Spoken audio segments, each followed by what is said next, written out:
Any queries, any doubts, anyone? किसी को कोई डाउट है, किसी को कोई क्वेरी है? बताते चलेंगे, बताते चलेंगे मुझे। Are we all good to go? सगळं आहे माझ्यासोबत?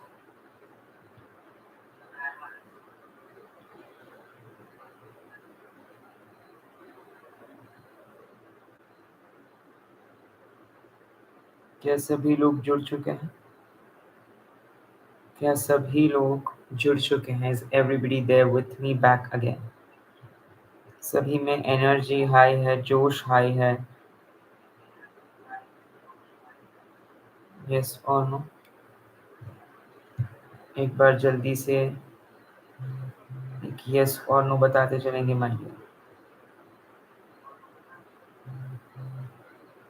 क्विकली माइंड, चलिए जल्दी जल्दी से, जल्दी जल्दी से सब जुड़ते चलेंगे माइंड।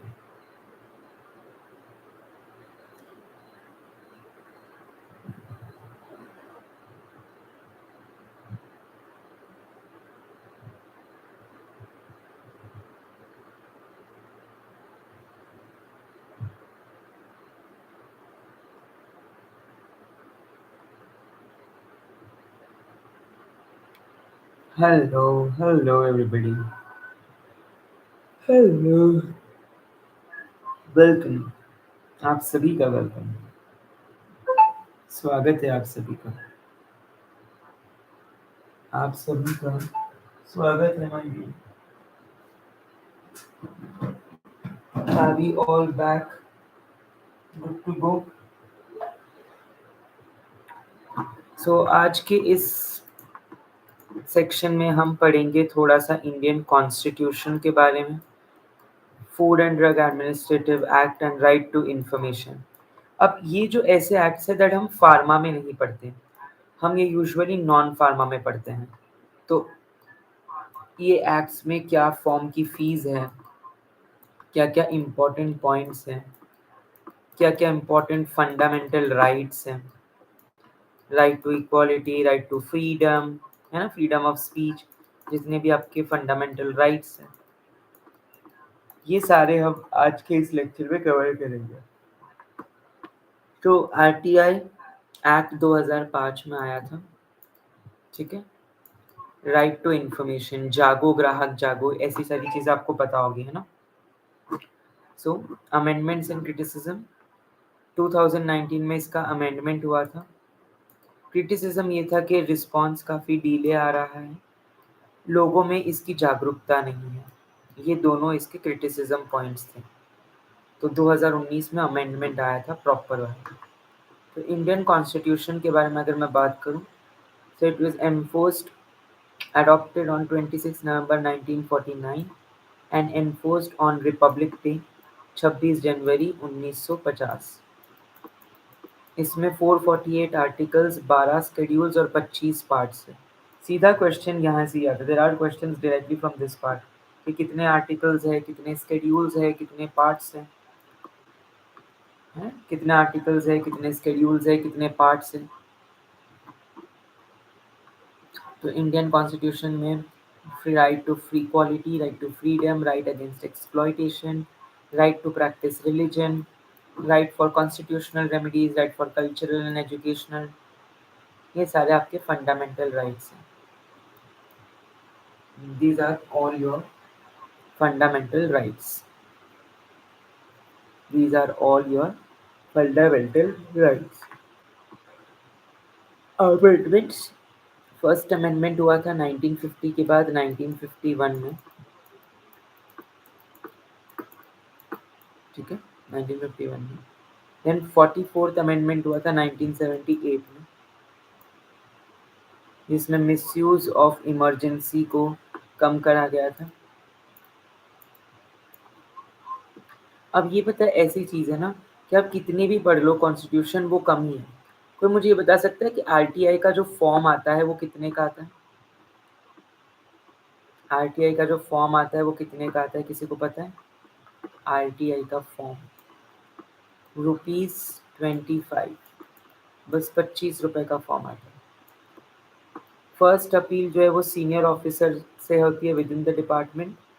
सेकेंड अपील आप सीधा आईसी इंफॉर्मेशन कमिश्नर, या तो सेंट्रल इंफॉर्मेशन कमिश्नर या तो स्टेट इंफॉर्मेशन कमिश्नर, एसआईसी या CIC.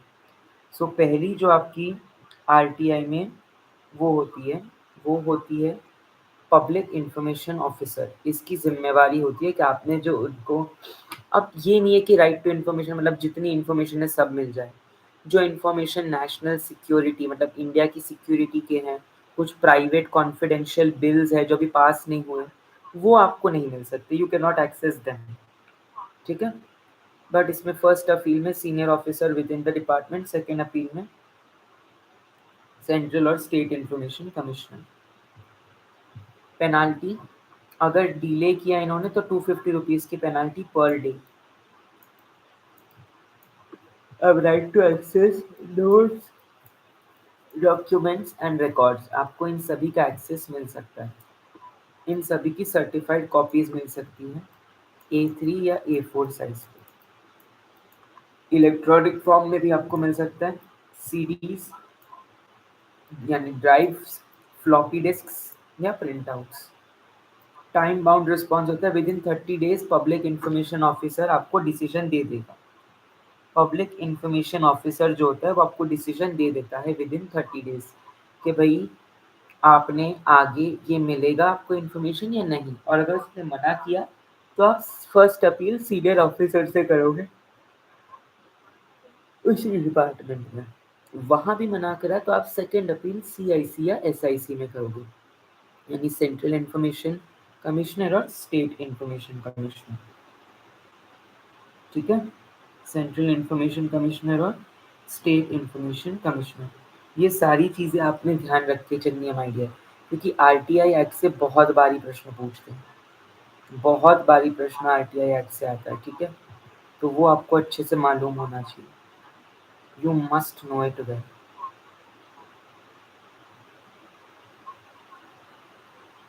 Can we move ahead, आगे बढ़ूंगा।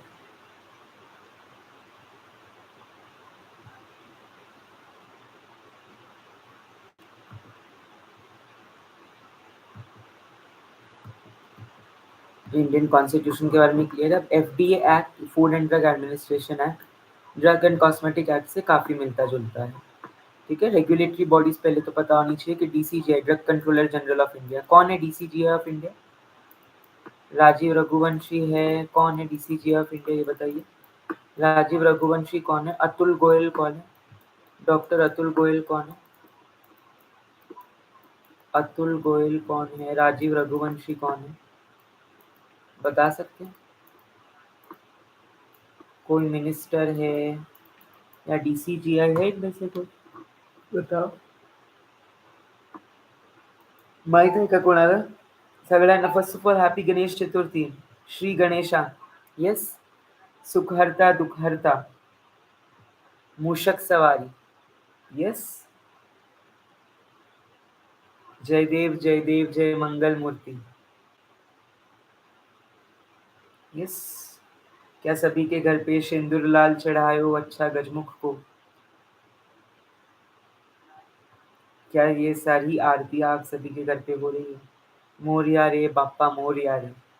यस, चलिए आगे बढ़ते चलेंगे, आगे हम बढ़ते चलेंगे।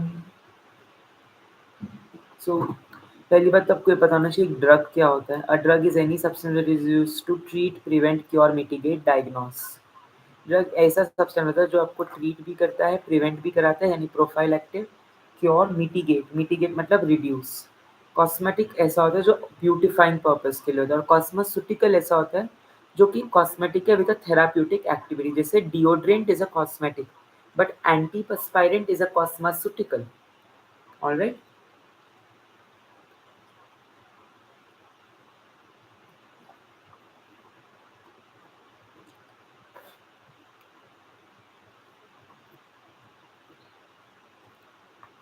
थोड़े से एमसीक्यू सॉल्व करेंगे। आरटीआई एक्ट कब आया था? 26 जनवरी, 26 जनवरी 1950 में तो सर इंडियन कॉन्स्टिट्यूशन आया था। आरटीआई आया था 2005 में, सर कब? तो वो आया था 12 अक्टूबर 2005 में।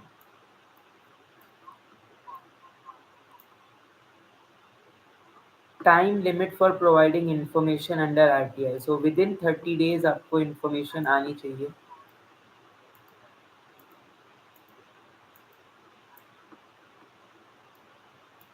30 दिन। Which body is the final appellate authority under SCI? तो जो आपका सेंट्रल इंफॉर्मेशन कमिश्नर है। पहले तो आप पब्लिक इंफॉर्मेशन ऑफिसर को बोलोगे, फिर आप स्टेट इंफॉर्मेशन कमीशन को बोलोगे, फिर आप सेंट्रल इंफॉर्मेशन कमीशन को बोलोगे। ठीक है, ये ऑर्डर होता है कभी भी आरटीआई का प्रोसेस का या फ्लो का। State information commissioner, central information commissioner, public information officer. Amendment of RTI Act in 2019 gave power to which central government? So, amendment of RTI Act in 2019 gave power to the CIC, Information Commissioner and Central Information Commissioner for the tenure and salaries. Option number B. तो ये जितने भी MCQs है ना, ये आपके वहां आ सकते हैं कोई ना कोई, तो लिखते चलेंगे माय डियर। इंडियन कॉन्स्टिट्यूशन का फादर किसे कहा जाता है? Who is known as the father of Indian Constitution? So Indian constitution का फादर कहा जाता है आम्बेडकर, बाबा साहेब आम्बेडकर, भीमराव आम्बेडकर, क्योंकि इन्होंने पूरा जो इंडियन कॉन्स्टिट्यूशन है उसका ड्राफ्ट बनाया था। He was the chairman of the drafting committee. He was the chairman, so he is known as the father of Indian Constitution. Doctor Bhimrao Ambedkar या बाबा साहेब आंबेडकर. येस, कळलं सगळ्यांना? सबको समज आया? येस. कसं काय पब्लिक, काय चाललंय? अभ्यास चांगला चाललाय आमचं? येस. गणेश आले, बाप्पा आले. हो, मॉडर्न माणूस. Fundamental duties were added to the constitution under which amendment? So fundamental duties आई थी आपके 42nd अमेंडमेंट में। ठीक है, पहले 10 फंडामेंटल ड्यूटीज थी और फिर 11 करी गई in the fundamental amendment, in the 42nd amendment. पहले 10 फंडामेंटल ड्यूटीज थी और फिर महाराष्ट्र पब्लिक सर्विस एक्ट 2015 क्या है? अभी तक तो महाराष्ट्र पब्लिक सर्विस एक्ट पे आया ही नहीं है भाई, अभी तक तो आया ही नहीं है उसकी भाई।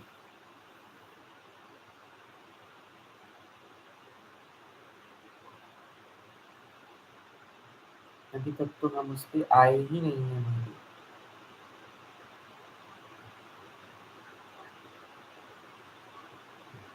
हाँ हाँ, सिलेबस में तो है, बट हम अभी धीरे धीरे कवर करेंगे, है ना? अभी धीरे धीरे कवर करेंगे, धीरे धीरे कवर करेंगे। सारी पीडीएफ्स तो हमने बना रखी है, चिंता ना करें। Maharashtra public service act PDF, ठीक है, 2015 वाली। कभी ये एक आपका है महाराष्ट्र पब्लिक सर्विस एक्ट, ये देखिए, Maharashtra right to public service 2015। तो इस एक्ट में आपका शॉर्ट टाइटल एंड कमेंसमेंट होता है, डेफिनेशन है कमीशन क्या होता है, डिपार्टमेंट क्या होता है, डेजिग्नेटेड ऑफिसर क्या होता है,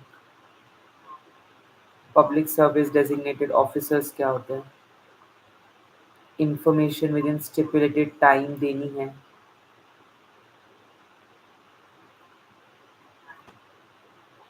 पेनाल्टीज। तो ये सारा कुछ इस एक्ट में अब हम करेंगे। इससे डेटा, क्योंकि बहुत देखिए हमारी जो टीम है वो थोड़ी छोटी हो चुकी है, तो अब थोड़ा सा हम डेली करते चलेंगे, थोड़ी मेहनत ज़्यादा लग रही है ना, क्योंकि पीडीएफ से अभी बना के करना, फिर उसे पढ़ना, एक्सप्लेन करना, ऐसे नहीं कि बस उठा के लाए, पटक दिया और पढ़ा दिया, रट्टा मरवा दिया। दैट इज़ नॉट हाउ पयाम्बोरा क्लासेस वर्क्स। रट्टा मरवाना तो यहाँ अलाउड है ही नहीं माय डियर, रट्टा मरवाना तो यहाँ अलाउड ही नहीं है my dear.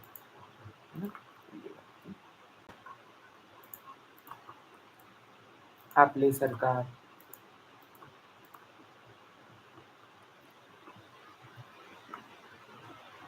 Manu Srivastava IAS.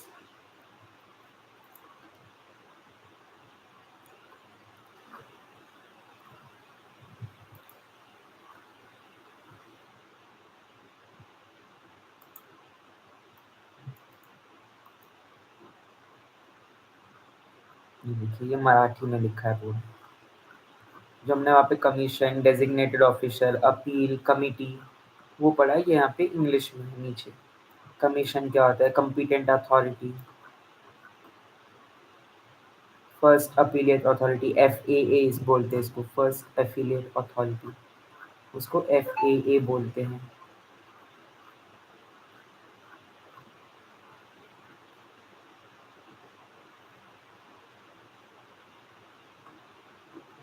Jurisdiction बार, पावर टू मेक रूल्स 28 में, पावर टू रिमूव डिफिकल्टीज 29 में, है ना?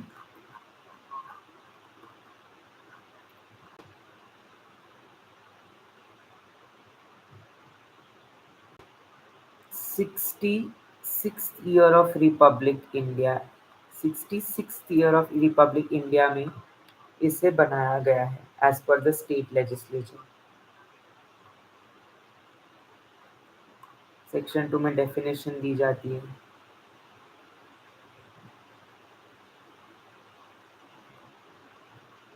अपील आप 9 में करते हैं। अपॉइंटमेंट ऑफ अपीलेट अथॉरिटीज 8 में होती है। प्रोसीजर फॉर पेनल्टी रिकवरी 11 में, है ना? इस तरीके से आपको ये जो लिखा हुआ है साइड में, ये याद रखना है कि इसका नंबर 13 और उसके बाजू का। तो महाराष्ट्र पब्लिक सर्विस एक्ट से तुम्हाला हेच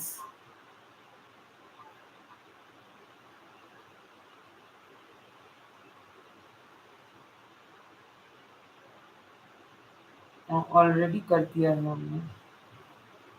पेड का तो syllabus is already over in paid.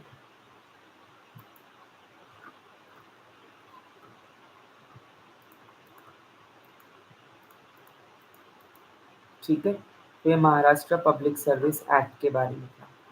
ये महाराष्ट्र पब्लिक सर्विस एक्ट के बारे में था। ठीक है, Maharashtra right to public services 2015।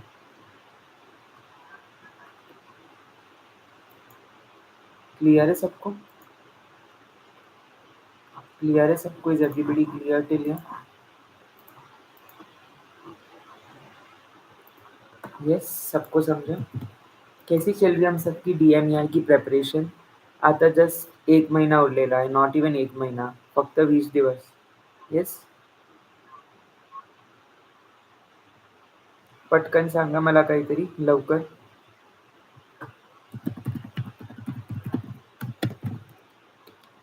जल्दी से बताइएगा.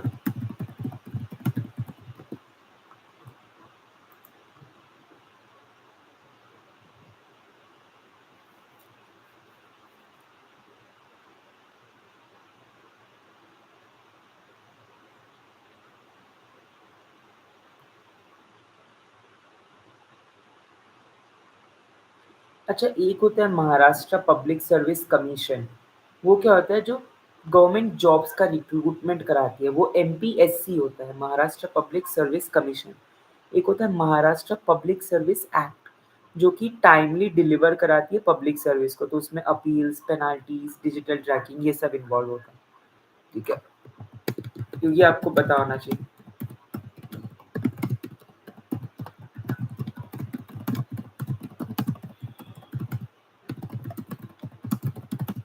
यस और नो? याद रहेगा कि नहीं हम सबको? Hello dear all.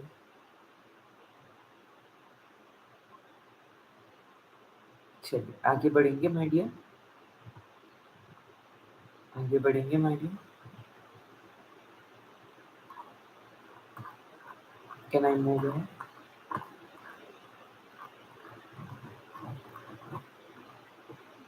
आगे बढ़ते चलेंगे। मेरा स्क्रीन वापस दिख रहा है सबको? क्या मेरा स्क्रीन दिख रहा है अब सबको वापस?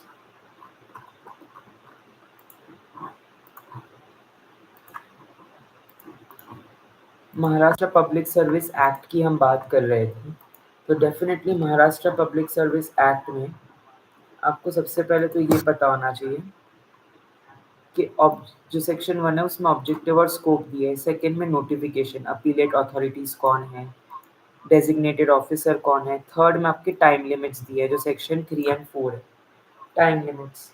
कास्ट सर्टिफिकेट, ये यही इंपॉर्टेंट है, ये जो लाइंस है ना ये इंपॉर्टेंट है। Caste certificate with in 21 days, income certificate 15 days. क्योंकि काफ़ी बार लोगों को अपने अलग अलग सर्टिफिकेट्स निकलवाने होते हैं, OBC, EWS, है ना, non creamy layer, economically weaker section, तो कितने दिन में क्या आना चाहिए ये सब इसमें दिया है, टाइम लिमिट्स। 12 से 16 में appeal mechanism, first appellate authority, second appellate authority और थर्ड है MPSC। और या आपले सरकार पोर्टल पे कर सकते हो, आपले सरकार पोर्टल, ये एक पोर्टल है आपले सरकार जहाँ पे आप अपील कर सकते हो।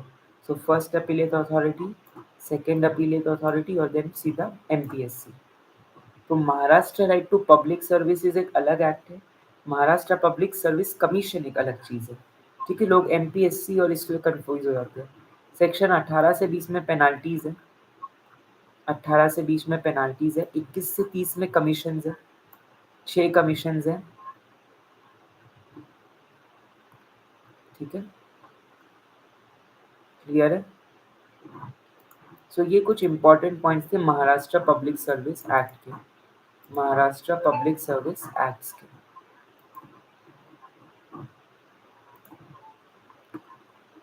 What is a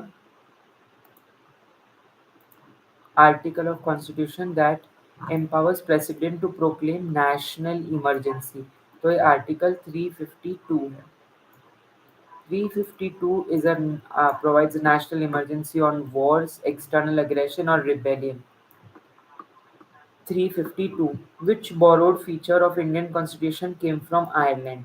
So Ireland से आपका directive principles of state policy, DPSP, directive principles of state policy, ये आपका आयरिश कॉन्स्टिट्यूशन या आयरलैंड से आया था, आयरिश कॉन्स्टिट्यूशन या आयरलैंड से आया था, DPSP, directive principles of state policies.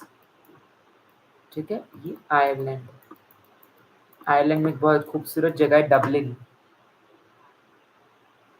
ठीक है, which part of constitution deals with fundamental rights? So part 2 fundamental rights, duties, fundamental rights जो है वो थर्ड में है, बिल्कुल पार्ट 3 में होता है।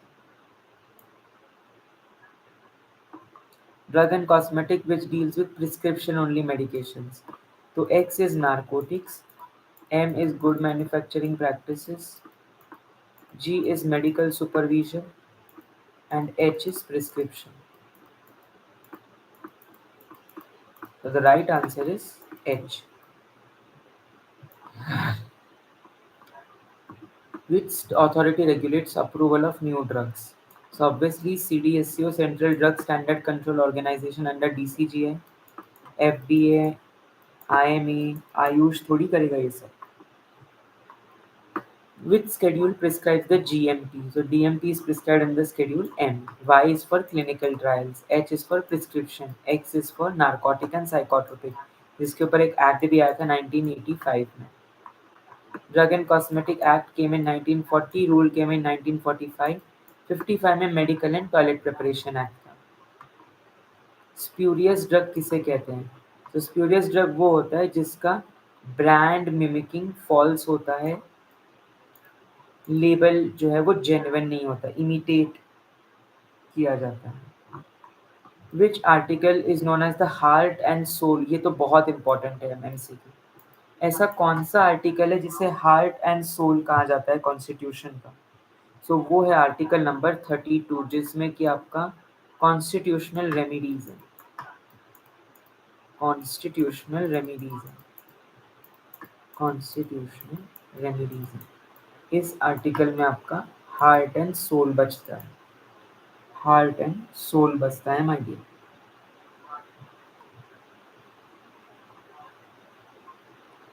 चलिए, so that's it for today. I hope कि आपको RTI, FDA, Maharashtra public service commission, ये एक्ट समझ आए होंगे। RTI में first appellate authority, information officer, public information officer, central and state information commission, है ना, 25 रुपए का फॉर्म है। Then Maharashtra public service act and commission के बारे में पता चला होगा, सेक्शन 1, 2, 2, 3, 2, 3, 4, राइट। 2 में डेफिनेशन है, 1 में इंट्रोडक्शन है, 3, 4 में आपका डिफरेंट चीज़ें हैं।